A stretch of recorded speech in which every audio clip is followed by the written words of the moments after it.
Baik, selamat siang, salam sehat untuk kita semua. Ketemu lagi kita di kuliah untuk mata kuliah Governance Digital. Hari ini kita akan masuk pada pertemuan yang ke-11.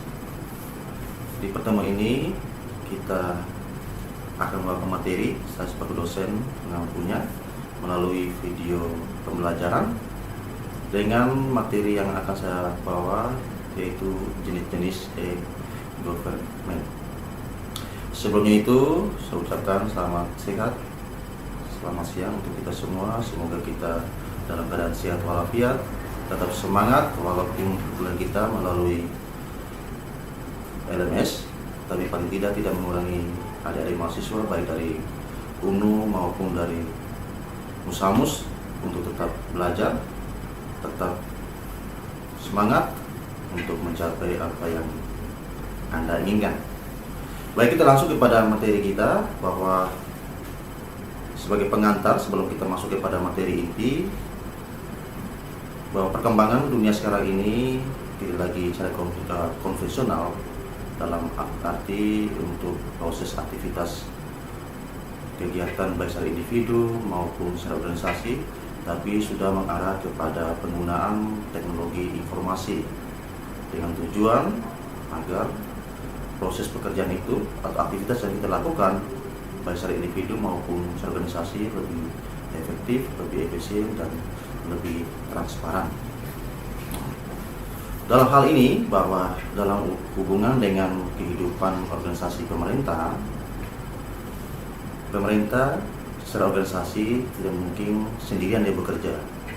Setidak-tidaknya ada sinergisitas hubungan kerja antara satu bagian dengan bagian yang lain, baik secara kelembagaan maupun dalam hubungan dengan terkait pelaksanaan tugas dan tanggung jawabnya. Oleh karena itu, pemanfaatan internet sebagai instrumen yang dapat membantu pemerintah untuk memperlancarkan aktivitas pemerintah, terutama dalam menjalankan tugas-tugas penyelenggara negara dan juga tugas pelayanan kepada masyarakat. Untuk mengefisiensi dan juga mengefektifkan sistem kerja pemerintah, maka pemerintah secara kelembagaan perlu ada koordinasi antara satu bagian dengan bagian lain dengan tujuan agar setiap tugas dan tanggung jawab tersebut dapat terintegrasi sehingga masyarakat mampu mengakses apa yang menjadi kebutuhan, apa yang menjadi informasi yang diperlukan oleh masyarakat yang akan disediakan oleh pemerintah. Pola itulah yang sekarang ini lagi dibangun, pendekatan berbasis stakeholder dengan pemanfaatan internet atau media digital dalam membantu urusan-urusan penyelenggaraan pemerintah, termasuk urusan pelayanan kepada masyarakat.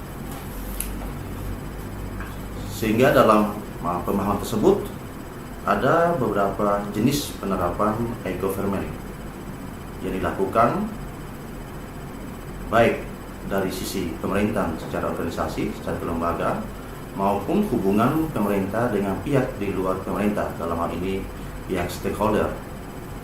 Pendekatan pertama yang ingin kita jelaskan di sini yaitu pendekatan atau jenis pendekatan, yakni governance to governance.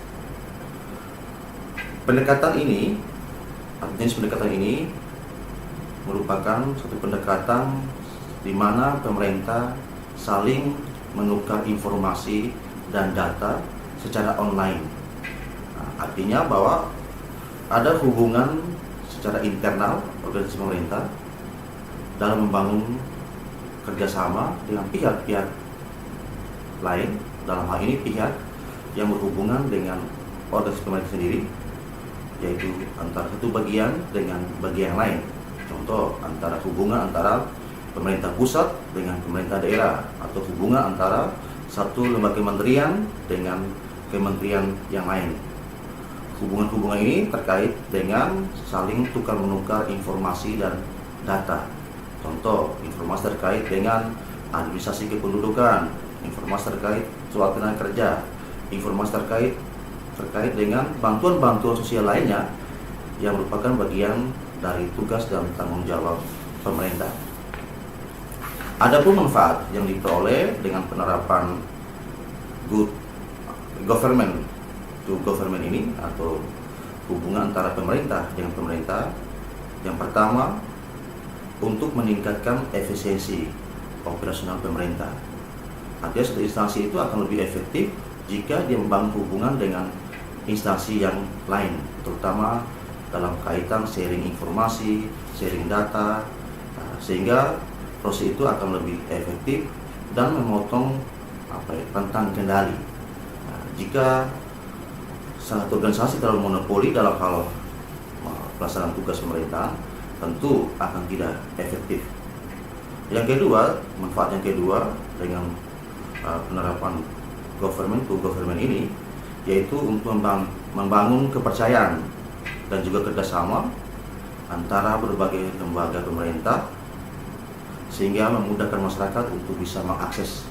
Jadi ketika masyarakat memerlukan sesuatu informasi, dia bisa mengakses ke lembaga yang lain karena dia masyarakat tahu lembaga itu punya kepentingan atau punya kewenangan untuk menyediakan informasi yang diperlukan oleh masyarakat.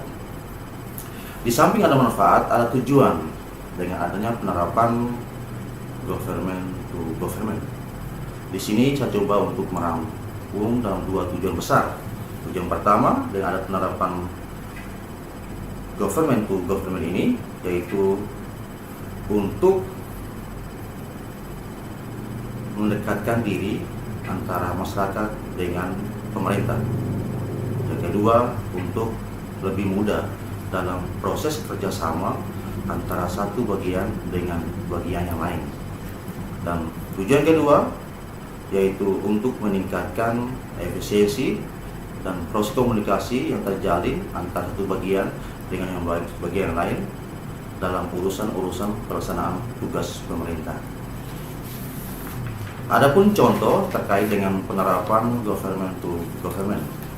Contoh baru-baru ini atau beberapa tahun belakangan ini kita digencarkan satu peristiwa, satu penyakit yang lagi melanda, khususnya bukan cuma di Indonesia tapi di berbagai negara di dunia, tentang COVID-19,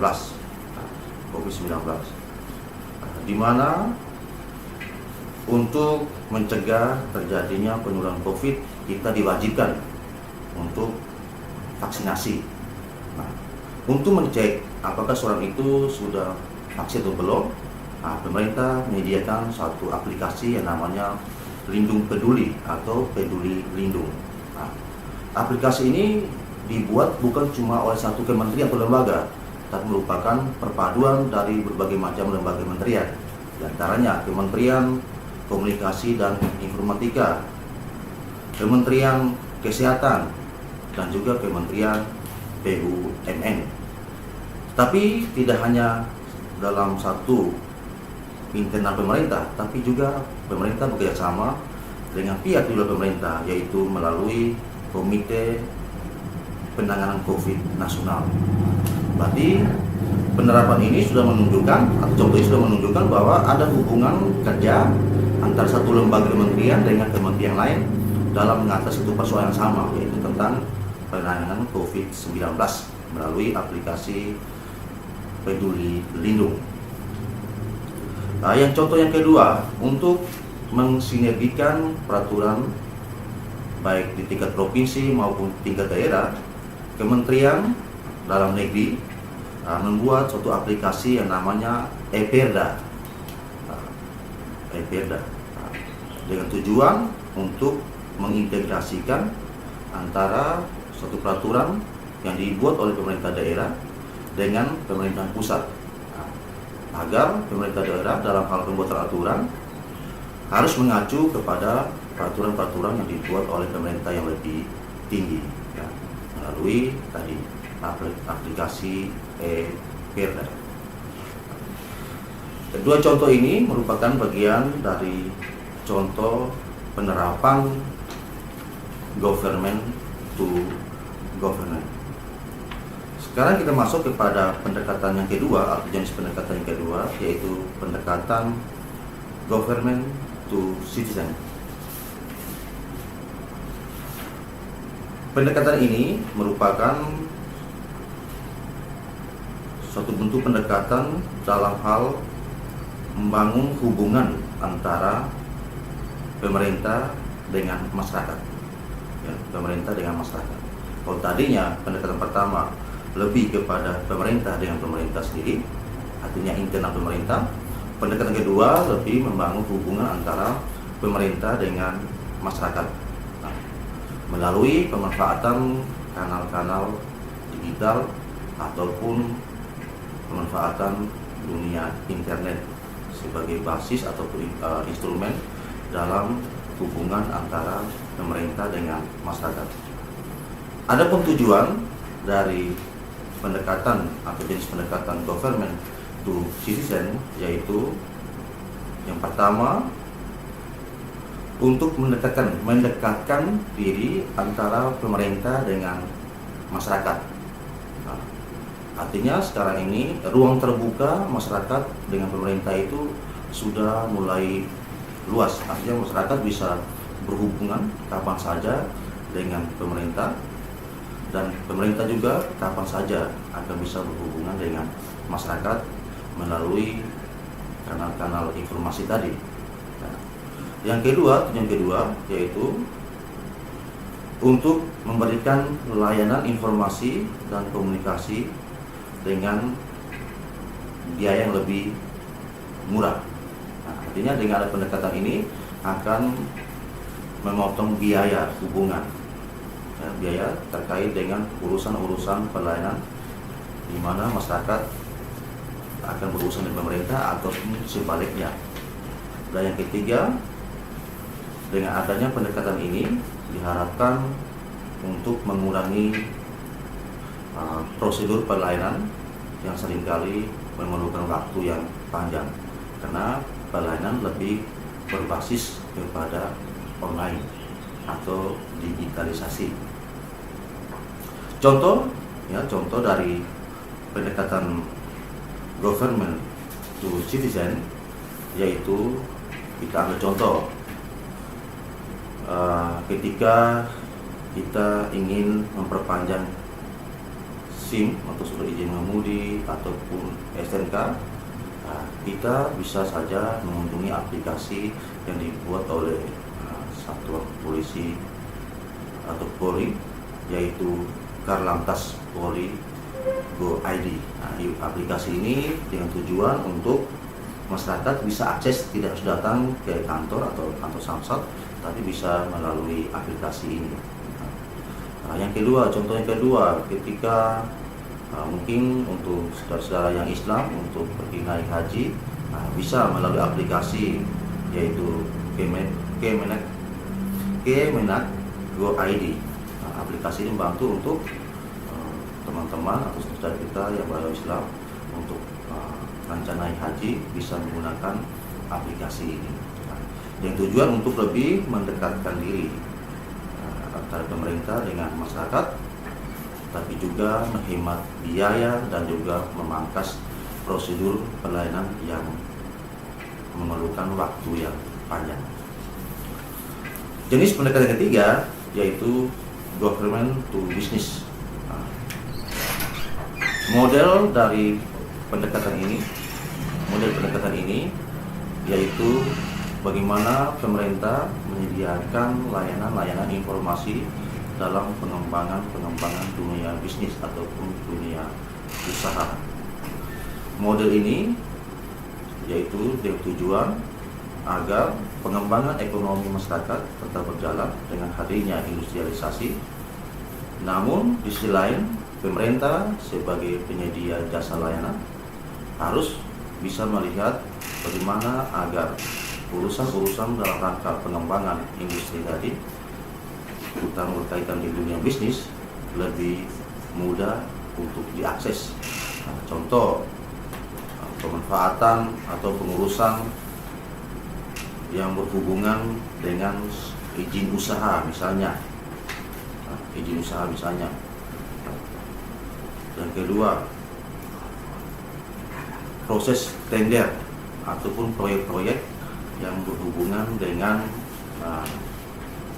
pembangunan yang akan dijalankan oleh pemerintah, tapi melibatkan pihak di luar pemerintah melalui berbagai macam aplikasi, misalnya kata untuk izin usaha melalui aplikasi yang disediakan oleh pemerintah, misalnya juga dalam hal pembayaran pajak bisa melalui online ya. Jadi semua ini dengan tujuan untuk lebih memudahkan proses aktivitas tidak hanya pada pemerintah, tapi juga pihak-pihak lain di luar pemerintah. Pendekatan yang keempat yaitu pendekatan government to employer. Nah, kalau pendekatan ketiga tadi yang sebelumnya tadi lebih kepada hubungan antara pemerintah secara internal, pemerintah dengan masyarakat, pemerintah dengan dunia bisnis. Untuk pendekatan yang keempat ini lebih menekankan kepada aspek keselamatan para pekerja, terutama juga dalam hal ini para karyawan ataupun pegawai, ataupun lebih umumnya kepada masyarakat ya, masyarakat. Dengan tujuan untuk meningkatkan kinerja pemerintah dalam rangka menjamin keselamatan kerja, kesehatan bagi para karyawan, pegawai, dan juga masyarakat umum. Pemerintah juga menyediakan berbagai macam akses layanan melalui pemanfaatan internet. Nah, contoh sekarang ini dalam hal dunia kerja ada BPJS Ketenagakerjaan yang kapan saja kita bisa akses, kapan saja bisa mendapatkan. Tapi penyediaan BPJS Ketenagakerjaan itu dengan tujuan untuk memberikan jaminan asuransi ketika sewaktu-waktu pekerja tadi atau karyawan tadi mendapatkan kecelakaan, entah itu kecelakaan yang berhubungan dengan aktivitas kerja, maka ada jaminan yang disediakan oleh pemerintah melalui pemanfaatan BPJS Ketenagakerjaan. Nah, contoh yang kedua tentang BPJS Kesehatan. Nah, yakin dan percaya kita sebagian besar masyarakat Indonesia ini pasti memiliki BPJS Kesehatan. Nah, berarti BPJS Kesehatan ini merupakan suatu bentuk jaminan yang disediakan oleh pemerintah untuk memberikan jaminan kepada karyawan atau para pekerja, bahkan juga masyarakat umum dalam hal kesehatan, sehingga ada jaminan-jaminan yang disediakan oleh pemerintah untuk bagaimana masyarakat bisa memanfaatkan, bisa menggunakan, dan bisa mengakses apa yang sudah disediakan oleh pemerintah sendiri.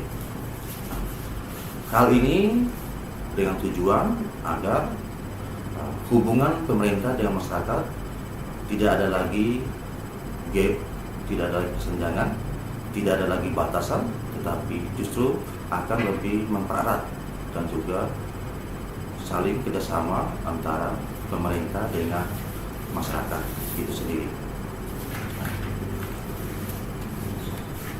Dengan demikian, untuk materi singkat ini yang bisa bawakan terkait dengan jenis-jenis government, ya, jenis government, harapannya dengan materi singkat ini bisa menambah wawasan, pengetahuan, dan juga bisa membantu adik mahasiswa baik dari Musamus maupun dari Purwokerto untuk bisa memahami bagaimana proses hubungan kerja antara pemerintah dengan pihak lain yang saling terintegrasi dengan pemanfaatan internet sebagai instrumen kerja pemerintah, di mana pemerintah dan juga pihak di luar pemerintah saling koordinasi, saling kerjasama untuk saling mendukung dengan menggunakan media teknologi informasi dan komunikasi. Singkat kata, saya ucapkan selamat untuk kita semua. Semoga materi yang diberikan ini dapat berguna untuk Anda. Selamat siang.